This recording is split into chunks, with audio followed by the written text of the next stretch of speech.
Hey everybody, Scott Carson here with the note term of the day. And today's term of the day is LTV. Now, what does that stand for? That stands for loan to value. Now, if you're in the mortgage business or real estate business, you're pretty familiar with this term, but some people aren't. Now, what does loan to value stand for? Well, LTV stands for the percentage of what the loan is to the value of the property. Let me give you an example. Let's say the property is valued at 100. You had an 80,000 first lien on the property. That would be an 80% LTV. Now, another term that's also thrown around with LTV is CLTV. That stands for combined loan to value.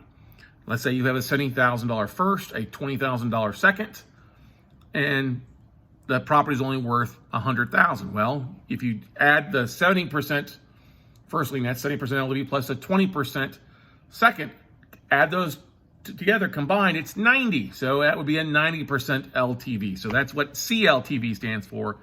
LTV stands for loan to value. It's important to know this in the note business because it will affect your pricing. One of the things that you want to look at specifically on the LTV and CLTV is looking at, okay, what's your existing UPB, unpaid principal balance? What's that compared to the value? If that's under value, if your UPB is below the value of the property, then you need to look at the legal balance and make sure, okay, what's my UPB plus the legal balance, get my combined balance to see what it is as far as what LTV. It may be more than the property is worth, and that's okay. Then you'll make your bids off of the value of the property.